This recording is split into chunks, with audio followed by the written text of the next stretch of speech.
Welcome to Real Talk, Indiana's premier talk show on real estate investing, where we talk each week about investing your money right here in Central Indiana. The tips, tricks, do's, and don'ts, brought to you by CIREIA, Central Indiana's oldest and largest real estate investing association.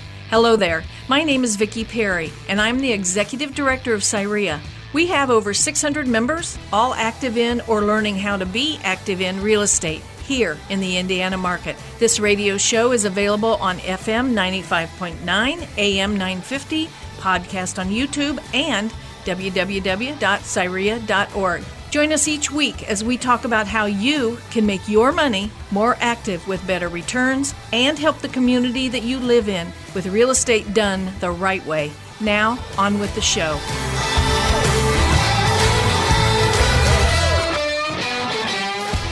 And welcome. My name is Ron Watson, and I'm the board president for CIREIA, Central Indiana Real Estate Investors Association. And this is CIREIA's weekly show where we talk about investing in real estate the right way.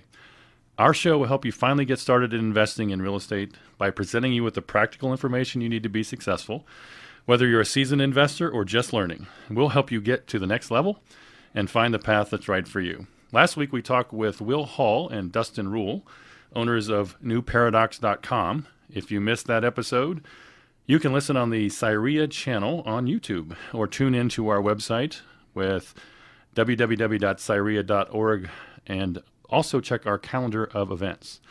Joining us again today is one of the most successful rehabbers in Central Indiana, Dave Short, broker, investor, co-owner of Perfect Launch Mentoring and coach extraordinaire. Welcome, Dave. It's great to be here. Also joining us are Janet Hocker, attorney, and Eric Downing, operations manager for Hocker Title as a division of Hocker and Associates law firm. Welcome, folks. Good to be here. Thank you. So we wanted to get started. I know, Dave, you had a few questions. Before we get started, why don't you just tell us a little bit about your firm and what you guys do, a little bit of background. Sure. So I have been an attorney practicing in Indiana for 25 years, opened my firm back then, and relatively quickly became involved in the title insurance industry. That is a facet of real estate law. You don't have to be an attorney to have a title agency, but it sure helps when we run into any types of problems and we can legally resolve them. So I've operated both a law firm and a title agency. We're a First American agent for 25 years in the state of Indiana. We've now expanded into Pennsylvania, and we're excited to keep rolling with it. And Eric, how did you get started with Hocker Title? Well, I had been a business consultant for several years, traveling around and working with small business owners across the country, helping them everything from improving operations, increasing revenue, decreasing cost. When my wife and I moved our family back to Central Indiana, I connected with Janet, and she had a need, and I tried to fill that in the title agency side. So before, I know Dave has a bunch of questions. He works with you guys a lot. I just wanted to get the basics out of the way. So a lot of people, when they buy a house, they buy title insurance, but maybe they don't know some of the basics about what that is. Can you just give us a little bit of background as what is title insurance? Sure.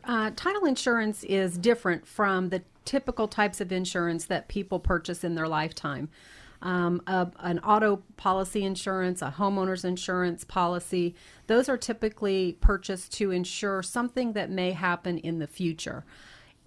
Title insurance is a policy that you purchase to ensure that something that may have happened in the past is protected against, and it protects you going forward because of those potential past bad acts.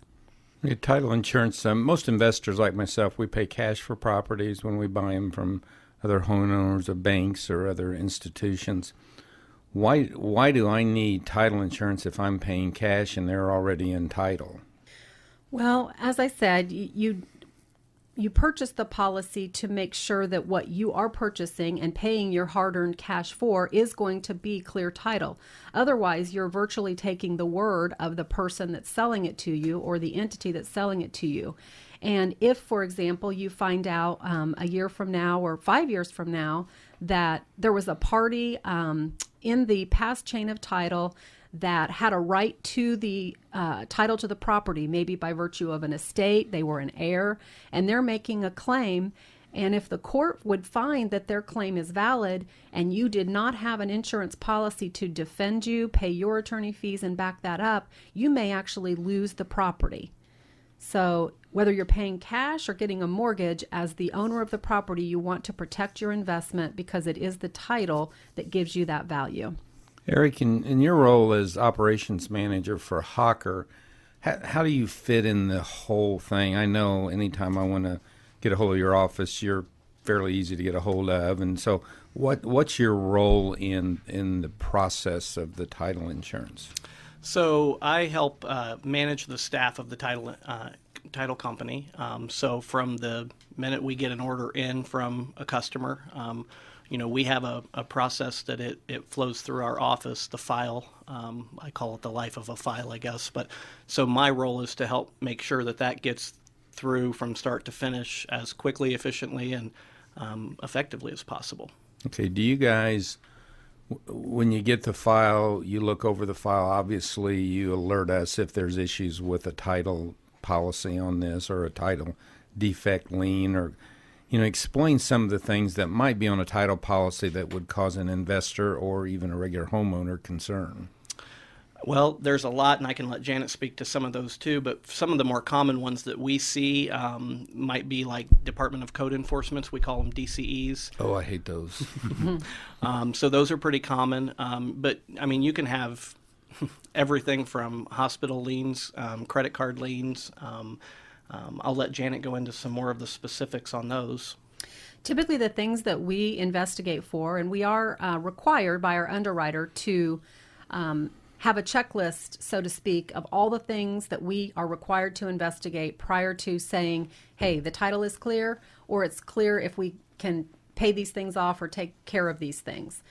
Doing that is checking all sorts of databases and record books and offices throughout the state of Indiana, as well as federal records for tax liens. But things that can pop up that create defects in the chain of title is a prior mortgage that's still showing on the property that's maybe been paid off but not released, or hasn't been paid off. A judgment against a prior owner, because a judgment against a prior owner creates a lien on the property. That would need to be cleared.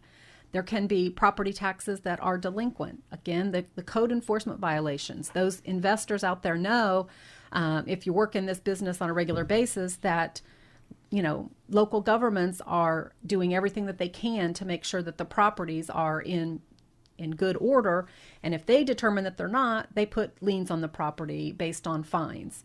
There also could be a missing deed in the chain of title, that it still has maybe passed through on the record books of the county, but there's a deed that's missing out there, and we may need to track that down. So that kind of gives you a little bit of a list of the things that we look for and would need to clear up before we would say you have really good title and it's insurable going forward. You said something earlier that a lot of people might not understand. What's an underwriter?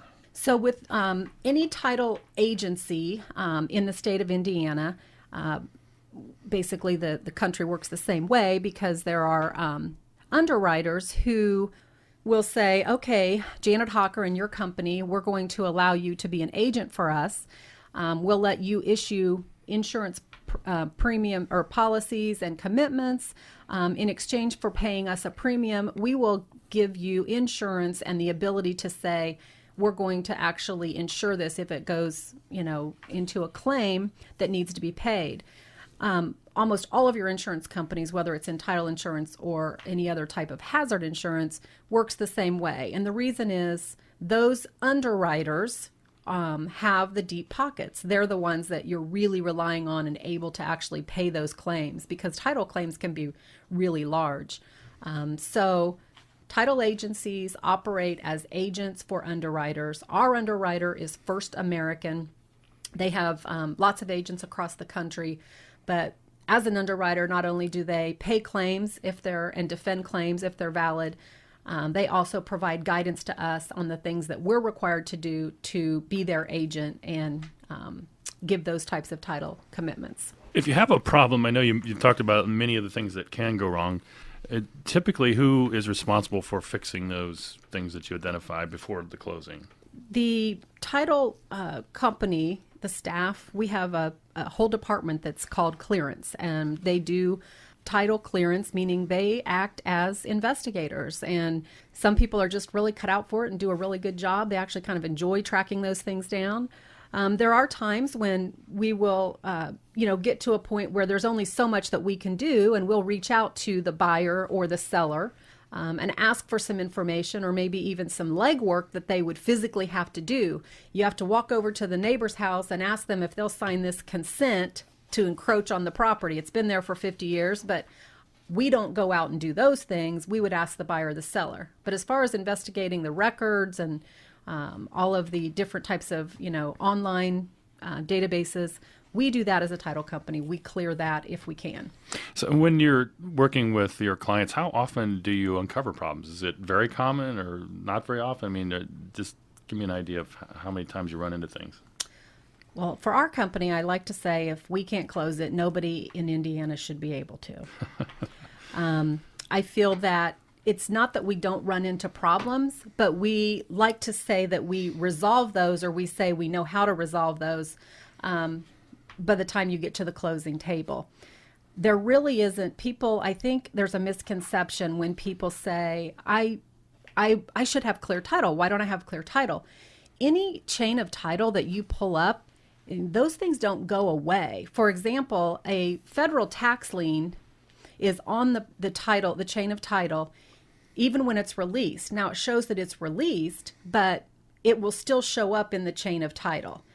We wouldn't even bring that to anybody's attention because there's no reason to do that. Sometimes people will get upset because there's things on there. We just can't make those records go away. Secondly, there may be something that's on the title, but we don't believe that it's valid just on its face, or we believe that it's so minimal of a risk that we would agree, for all intents and purposes, you have clear title. We believe it so strongly, we'll go ahead and give you a policy, and we're not even going to address it.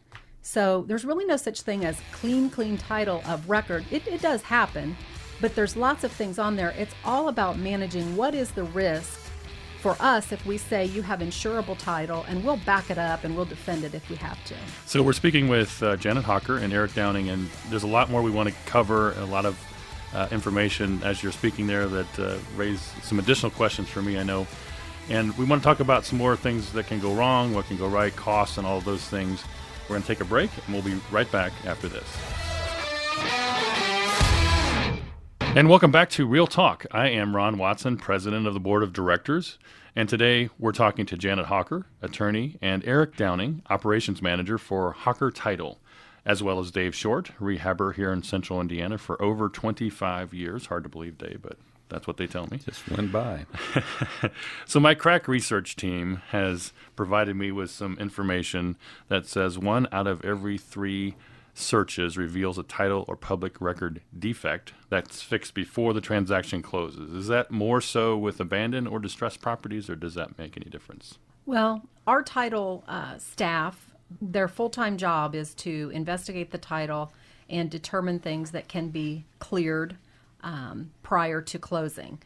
And some things, yes, they're very easy to resolve, but by virtue of them being on the title as they are, we have to actually disclose them. As far as abandoned or distressed properties, it is likely that there could be some additional problems, because the very reason that they're either abandoned and or distressed is probably because an owner had something that happened that caused them to have that abandonment. And normally it's financial.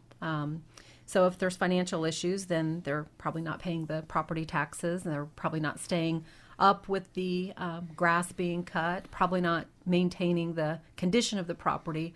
All those things can create problems on the chain of title. And really, it's fairly simple to get the information that's required to fix those issues that appear of record, and we know exactly what it's going to take prior to closing. Cool. Eric or Janet, I don't know who would be best to answer this. What, or is there a difference between a title and a deed, and what does it matter? Well, I think that the term title is used most often to refer to the deed to the property. I think that's what the average person that's not in the industry on the actual title agency side thinks about. They think about the title to the property being the deed. Title is actually the legal term for the vesting of the property that's of public record, and that determines your interest in the property. Are you a fee simple owner? That's the highest gold standard for title that you have in the property, and that means that you own it without restriction. It doesn't mean that there's not liens on it, but you own it without restriction. And that's more of a legal term, whereas a deed is an actual instrument that actually conveys the title from one party to the other. So one is a legal term, title, representing your interest in the property, and a deed is the way that you would convey that interest. Again, I think that people refer to title thinking that they're talking about deed. Okay, one of the other questions that I would have is, even as an investor, I understand somewhat, but not all the way. I see in our title policies, there's all kinds of deeds. You know, there's tax deeds, there's special warranty deeds, there's quitclaim deeds. Touch on some of the deeds, and does it make a difference to me as an investor or other investors in the world on how they take the title through this deed instrument? So first I will say that it really shouldn't make a difference to you what type of deed you get, as long as you have it backed by a title insurance policy. Because if it's backed by a title insurance policy, that means that the title insurance company has made a determination that your title is good. Quickly, the differences between, there's really two types of deeds, a warranty deed or a quitclaim deed. And all the other names are really just variations of that. A warranty deed conveys and warrants good title, meaning the seller is saying, I have good title and I'm giving you a warranty. The way that works in real life is that they give you a warranty, the title is searched, a title insurance company agrees that they can give you a warranty, and they issue a policy. If in the future it's determined they didn't have a good title and there was a problem, maybe some type of fraud had occurred prior in the chain, you would come to the title company and say, hey, I'm making a claim because someone else is claiming ownership of this. You, as the owner, would be protected. Title insurance company would take care of your claim. They'd either pay you the full price that you paid for the policy insurance, or they would defend the title and determine that you do have clean title. And then the title company will go back against that seller because they had made the warranties. You're not required to, but the title insurance company will. So a warranty deed gives you good title and it gives you a warranty. A quitclaim deed just gives whatever they have is what they're conveying. They're giving no warranties. If they have a bad title, if they have uninsurable title, if they don't even own it, that's what a quitclaim is. You have to be very wary of quitclaim deeds. Now, a quitclaim deed still may be good because if you do the title search and you determine there really isn't any issues, they may just not want to give a warranty. You can still get that insured. A special warranty deed is a warranty, but it's special. And you see this mainly with banks when they give deeds out, because they're only warranting the time that they were actually in possession. So again, you would be protected for all of it because you would have a policy, but the title insurance company would want to make sure that everyone beyond that special warranty was also clear and clear, able to be insured. The other one you asked about was a tax deed. Yeah, like a tax deed is, I've been told they're not as good at deeds as some of the others. Well, they're not, and they're really similar to a quitclaim deed, even though they're titled tax deed. If you read them, there's no language in them that conveys and warrants. And a tax deed is just a deed that's given by a county because the prior owner has been delinquent on taxes to the extent that the county has taken title back to the property and then they're selling it. The reason that they're so risky, especially from a title insurance standpoint, is taking someone's property away by virtue of them not paying taxes is really serious. And because it's such a drastic move, Governments are required to give lots of notice and lots of time for someone to not lose their property. And if they can show they weren't given that notice or the proper time, they can be entitled to get their property back. And the only way that a title insurance company can determine that is to investigate the noticing that went out from the county, and it takes quite a bit of effort to do that. You can clear it up by other ways through a quiet title, but a tax deed is very risky for that reason for title companies. So Janet, you've convinced me that I don't want to be an expert on deeds, right? There's Yes. 15 different kinds of deeds. So that makes the case for why you need to spend the money and work with a title insurer. If you have a lawyer, is that I know you're both, so that might be different in your case, but do lawyers do this, or do you recommend that you really need to be a title insurance expert to work with this kind of a process, or what do you recommend? Attorneys can give attorney opinions. They can use that and give you a report of the title, and they can tell you whether it's clear or whether it's not clear. And if they tell you that it's clear, you can rely on that to some extent. If you had to make a claim in the future, you would file a claim against that attorney, and he or she would have to file a claim against their E&O policy. So might be somewhat risky, but they can give you an attorney opinion only, and it usually is not tied to any dollar amount. So that sounds to me like not exactly the same thing as a title insurance. And It's I'm not a not. lawyer, Dave, but that's what I'm hearing. Eric, what are some of the problems in your position that you encounter that you help the consumer with in regards to into our business and buying and selling houses? Yeah, so a lot of the things that Janet has spoke to that come up on title as a defect or a judgment or a lien, I try to help the title department be creative in thinking of ways that we can get around that or figure out a way to clear that specific problem. One of our biggest differentiators as a title company is that we are attorney owned, and so we just walk across the hall to one of the attorneys to get their insight and help with a specific problem that we might have. But personally, what I do is I just work with the staff to help us make sure that we're thinking through all of the different issues that we might have and trying to find a solution, and then communicating all of that all along the way with the consumer, with the customer. Well, one of the things I like working with Hocker & Associates is because you can get to an Eric who can get you an answer in an hour and not 3 days to solve a problem, because we're people, investors are people that need instant decisions and to know what our next step's going to be. And that's probably one of the big pluses with a firm like Hocker & Associates. It is locally owned. The boss is sitting next to the guy that can get to the boss, where sometimes we can't get to the boss. Right. And we think of ourselves as a boutique title company. We provide specialized services. They're not necessarily services that other title companies can't provide. It's just that we're small enough to get to know our customer better. And just like you mentioned, we want to get the answers. We want to communicate. And we have an excellent staff of people that are great conveying that message and getting answers to our customers.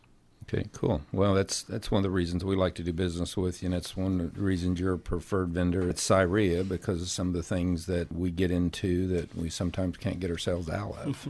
So that is, we're listening now to Dave Short. We're also joined by Janet Hocker and Eric Downing with Hocker Title. We've got a lot more questions we want to ask you guys. I don't know if you were prepared or warned about this, but we're going to put you on the hot seat coming up soon. I know there's a lot of... It's not that hot. It's You not don't that make bad. it. No, But you don't make we it do tough turn the enough. heat down in here specifically for that reason. We can But, handle it. There's a lot of information in the news or stories in the news recently about electronic sending money, wiring money, that kind of thing. We're going to get to that in the next segment, because I know there's some really important information we need to talk about there. We also have a tip of the week and a lot more right after this break. And welcome back to Real Talk. I'm Ron Watson, president of the board of directors, and today we're joined by Janet Hocker and Eric Downing with Hocker Title. Also with us today is Dave Short, a local rehab expert. So we talked a little bit about, before the break, this idea of how easy it is to move money electronically today. And can you talk a little bit about some of the challenges, the problems, things that can go right and wrong when we're talking about wiring money today? So first I'll start with, a lot of people may not know that in 2009, Indiana passed legislation called the Good Funds Act. And what that says is that certain thresholds of money spent on property conveyance or selling and buying real estate have to be done in certain ways. And so up to $500 you can do with a personal check. Between $500 and $10,000 you can do with certified funds, a certified check, cashier's check. And anything over $10,000 has to be wire. So that brings up why there's so many wires that take place in real estate transactions, is anything over $10,000 essentially. As a title company, we are constantly trying to stay on top of what the criminals are doing to try and get to the money. And let me tell you, they're super creative when it comes to, and they have a lot of time on their hands when it comes to figuring out how to try and get to it. So we have to put a lot of pieces in place that both cost us money and a lot of time and resources to make sure that we can take in wires and send out wires securely. A few examples of things that fraudsters might do or criminals might do. For example, there's a common one that they tried to get into an email account. So they might get into an email account of one of our customers, let's say, and from that they can start to track email communication with title companies. What they're looking for specifically are certain keywords like funding, wiring, closing day wiring, funds, things like that. And once they get that, and usually these are the unsecured email accounts like Gmail, Yahoo. People don't realize how really unsecure those email accounts are, and you're talking about a lot of critical information through them. Once they get that chain of communication, they will then try to send the wire instructions, they'll send a change of wiring instructions to the title company. And what they're trying to do is get the title company to say, oh, okay, we have a new wiring instruction form. We're going to send it out to this particular party in this account. And if that was done, then the person expecting the money, for example, maybe a seller or somebody in the transaction, wouldn't get that money, but the fraudster would. So we have different things in place that require people to confirm and double confirm and triple confirm those wiring instructions.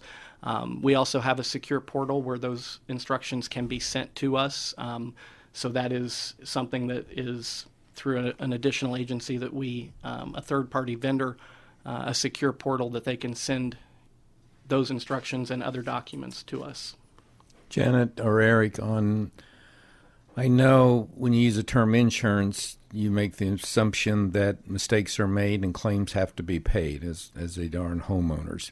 Talk to us a little bit about some of the claims that's been filed against First America as your underwriter. Obviously, they would come through you first. And then what kind of claims have title insurance companies paid, or maybe even specifically some claims that you guys have paid? Well, I'm happy to report that in the 25 years that we've had a minimal number of claims and even fewer that were actually valid claims. I think sometimes there is a thought process with title insurance that if something goes wrong, your title policy will cover it. Certain claims that are not valid would be that a buyer has an owner's policy and then later gets a judgment against their real estate, but it's a judgment against them that created the lien. Well, that lien is not valid. You can't claim a title claim on something that you as the buyer actually caused to happen. But some of the claims that a title company has paid, and I know have paid, would be a missed mortgage. A party could have a closing and a warranty deed, and everything was closed satisfactorily, money exchanged hands, big money, and a year later a mortgage foreclosure was filed because there was a mortgage and it was just missed. Whether it was missed by the title searcher in the public records, or whether it was missed by the title examiner within the title agency to put it in there. It was just missed. It was human error. It was available for record to find.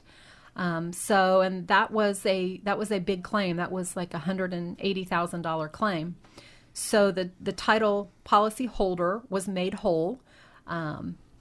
They were paid their policy limit on that, and then the title underwriter pursued the seller who had fraudulently signed a vendor's affidavit stating that there were no mortgages on the property, and they knew that there were. So, and that actual seller was a national company that was doing it across the country, and they had other issues. I mean, it was just kind of like Murphy's Law. It was missed by the title agent, but it also was not conveyed by the seller. So those are probably some of the big ones. Misjudgments are another big one, that a judgment attached to the real estate and it's paid because it would create a lien on the title. Explain a vendor's affidavit and how it relates to something after your search comes through, or that you're ready to issue a title policy. Explain how that, I call it gap. Mm-hmm. So when we search the public records, if we're searching today, we will get that search and it will specifically say these are up to date as of, I would say today they're up to date as of March 30th is pretty, I mean, every county is different, but you can imagine someone would go in and file something today. Our searcher's not going to pick it up because it just takes time for processing. That's called an effective date. What's the effective date of this search? So when you receive our title commitment, it's going to say, here's what we know as of this date that's on this title. And it's around 10, 15 days, which is really a pretty small gap, to be honest. It's been a lot longer in the past. And so that period, so let's say today you get the title commitment and we've told you, here's what we know as of March 30th, and then we end up closing April 30th. Well, there's a gap there, and that's the 30-day gap of things that could happen in that period. When you close that transaction with us, we insure that gap. And why is that? Well, that's part of the risk that we take to make sure that the title is clear. Many times we'll require an update to close that gap. Say we're not going to close until May 30th. Well, that's a little bit longer outside of our comfort zone and outside the comfort zone of our underwriter. We'll say we have to do an update and see if something has happened. Mechanics, liens, things like that are typical things that happen in a gap. Judgments. So that gap period is a period that we insure, and to give us a little bit more comfort in that is we obtain from the seller who's in possession of the property and should be aware if they have received a notice of any lien to tell us as the vendor, also that's also the seller, that to their knowledge and, you know, under oath, they're stating in writing on the paper that they don't know of anything that could create a lien in that gap. So most houses are sold with a lender relationship, like a retail purchase. But if I'm buying a house with a lease option or land contract, those kinds of deals, non-traditional deals potentially, I guess, do I also require a title search, or do you recommend that in those cases as well? Well, both of those would be what are in law considered equitable interest in real estate. So a land contract is really a no-brainer. You're conveying an interest in the real estate that's going to increase in value with every payment that they make on the installment contract, with the agreement that if they honor those payments, you will eventually deed the property to them. They absolutely, as a buyer, would want to know that you have the ability to do that, and what am I actually agreeing to? For example, say you agree to purchase a property on land contract for $50,000, and you do a title search and you see that this seller, and you're going to pay it off in 2 years, and you see that this seller has a mortgage for $100,000 on the property and it was just taken out that year. You might want to do a little bit more due diligence to give yourself the security that, well, I'm only paying you 50, but you have to pay off 100. How am I going to make sure that that gets done? You know, explain that to me. They're not going to know that unless they've done a title search. A lease with an option is a little different. Anytime you're asking for insurance to be issued, they're going to require that that document be recorded. Land contracts are almost always recorded, and to be insured, they must be. Lease with options are almost never recorded, and you would not be able to get title insurance. You still could get a title search completed. So What about subject to is part of that whole arena? So a subject to transaction is known as you as a buyer are purchasing a property subject to typically the mortgage of the seller. And you would want to know that what that seller mortgage looks like, what are you actually agreeing, subject to, and making sure that that property is going to support not only the obligation that you have, but also whatever that mortgage is. There's some different ways that you can protect yourself as that buyer. It is fairly risky. It's also risky for the seller because there's just a lot of moving parts. Would obviously be something that I would be happy to consult with people on because there are so many different scenarios. But checking out what the title is would be the first step in that. So we're going to come back right after this break. We're going to put you on the hot seat. So take some water, get ready to go here. And we got a few more questions, and we will be back after this brief announcement. And welcome back. This is Ron Watson. I'm the president of the board of directors of CIREIA, and we've reached the final segment of the show with Janet Hawker and Eric Downing. We call it the hot seat. So I hope you guys are ready. But we do want to hit a couple questions first. I know, Dave, you had a question about sheriff's deeds. Yeah. Janet, explain. I know we talked about some of the deeds that somebody can get. The main one that I was interested in, I forgot to ask you about, and that's the sheriff's deed. That's how I buy a lot of my property, and that's the deed that I get. How good is that deed? Well, it's as good as the paper it's written on, and if you have a title claim. Well, that's assuring. That's it. Think about it this way, that if something is wrong with your deed that you find out later, are you going to sue the sheriff? And if you do, doesn't he have immunity? I mean, that's not an entity or an individual that's going to be able to fix that title for you or give you any type of monetary advance to help fix that. So a sheriff's deed is really just a mechanism that is used in foreclosures, sometimes judicial sales, but as the kind of straw man, so to speak, from whatever the bank or entity was that got it to the sheriff's sale to convey the property to the end buyer. So if you at least, you can't always you can't buy a title insurance policy before you make a bid at a sheriff's sale, but you could do a title search and figure out like what was done prior to that to get it to that point, and is that title good? One caveat that I will say that's really important on sheriff's sales is that not many foreclosures, most foreclosures, the first lien is foreclosed, and anything beyond that, but before that, is foreclosed out, meaning that you are getting clear title through that sheriff's sale. Some, however, will have a foreclosure sale, but it will be subject to underlying liens. I've seen it more often over the past couple of years where a homeowners association will foreclose on HOA liens because they aren't getting paid.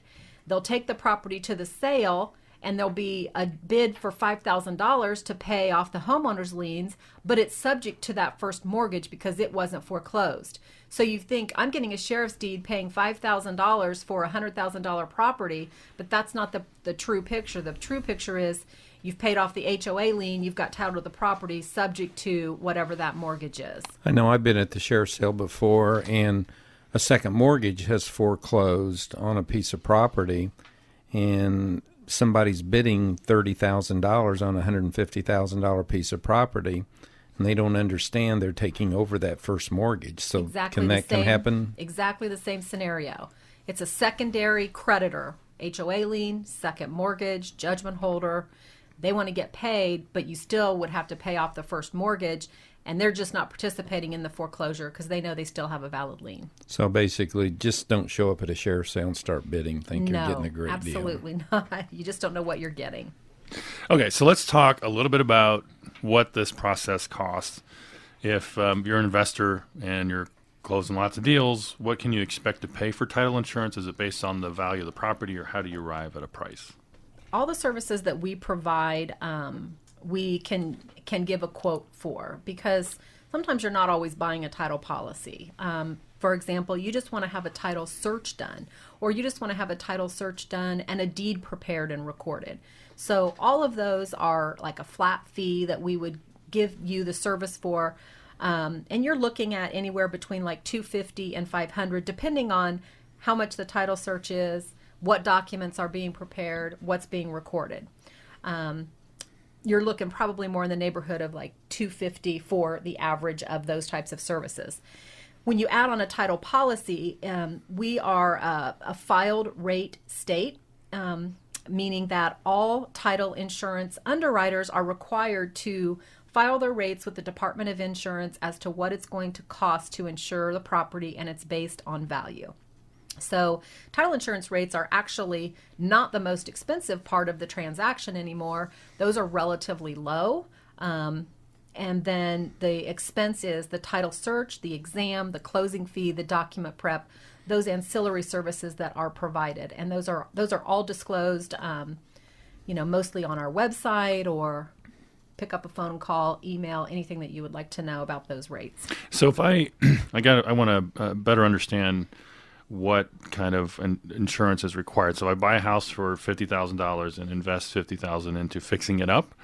Does that mean I can get a policy for $100,000? So previously I had mentioned how title insurance is different than other types of insurance because it looks backward and not forwards. When you have a $50,000 property at the time of purchase, there has to be a determination as to how that is the actual value of that. And it's 99% of the time a purchase agreement. What is a willing buyer willing to pay and a willing seller willing to accept? A purchase agreement is the number one document that we use to determine value, and that is approved by our underwriter. So your property owner's policy will be $50,000 at that time. What that means is, in the future, if you would have a claim, you would either get the claim defended and keep the property, or the title company could pay you $50,000 and you're on your own. You're asking, but now I've already expended another $50,000 into the property. The only way that you can get an increase in your title policy is to show neutral evidence of the increase in the value. And typically in that scenario where you're not doing a new sale, there's no purchase agreement, maybe the tax assessment hasn't even been revised to reflect the improvements, we would require an appraisal be completed to actually have it appraised to show that the value is there. At that point in time, we would provide that to our underwriter, they would give us the blessing, and then you would pay the difference between what the prior policy was and the new policy is because of the value being increased. But a lot of people don't want to do that because an appraisal can be like $350 to $400. What if, could that be done after I have to file a claim against you? No. You mean the house is burning down and you want to get insurance right then? No, I'm just saying there's a defective title. Okay. And your claim is maximum of $50,000, and I now have $100,000 in this property. So there's something that you've missed that causes... You would still be limited to the $50,000 unless you've asked for and provided evidence to endorse your policy and increase it.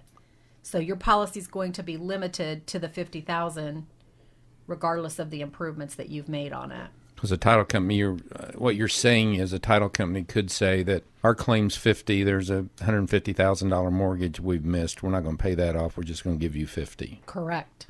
Ooh. Okay. So it pays to make sure you do some due diligence of your title insurance company. Stay tuned for the tip of the week. That's coming up just in a second. Okay, good. Well, actually, why don't we go ahead and head in that direction? We're running out of time. I wanted to make sure you had a chance to, and I know that hot seat wasn't as bad as you thought, right? But we want to make sure you have time to talk a little bit about and share with the listeners a tip from each of you. So why don't we do that now? Well, my tip is, because we are talking primarily to investors, and that's what CIREIA is here to serve, is a question that I get quite often and even advise people to do is, when you purchase a property, a lot of small businesses, investors purchase the property in their individual name, maybe because they're getting some financing and the mortgage company's requiring it be in their individual name for the loan. Then right after closing or sometime, within the period after that, they want to transfer that to an LLC or a corporation because that's part of their business plan and protecting their personal assets. At that point in time, you would want to be in touch with your title company and obtain an endorsement to make sure that that LLC is named on the policy. Otherwise, you've changed the title to the property. Your policy may be in your individual name and not the LLC. There's usually a small fee to do that, but that's something that's worthwhile for your overall business plan. And my tip of the week would just be, as a customer of a title company or a consumer buying and selling real estate, read your emails from the title company, read your title commitment.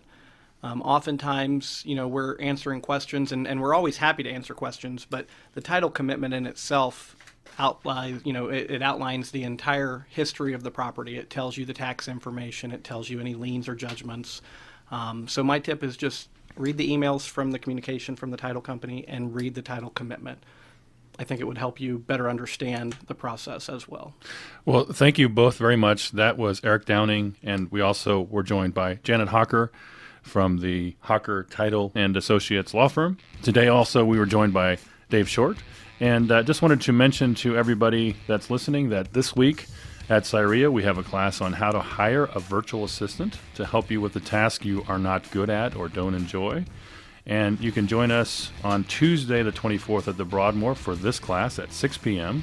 Also, if you want to find out what's happening in other parts of Indiana, as well as learn about different investing strategies, you should plan to attend the May 19th and 20th Indiana State RIA Conference. For more information about our group and events we're involved with, go to CIREIA.org. That's www.CIREIA.org. And I wanted to thank Janet and Eric. Before we let you go, what is a good way to contact you guys?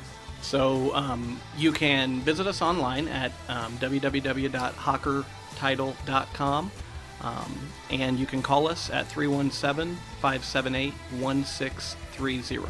Well, thank you guys very much. We appreciated you joining us today, and we thank you all for listening, and we'll be back again next week.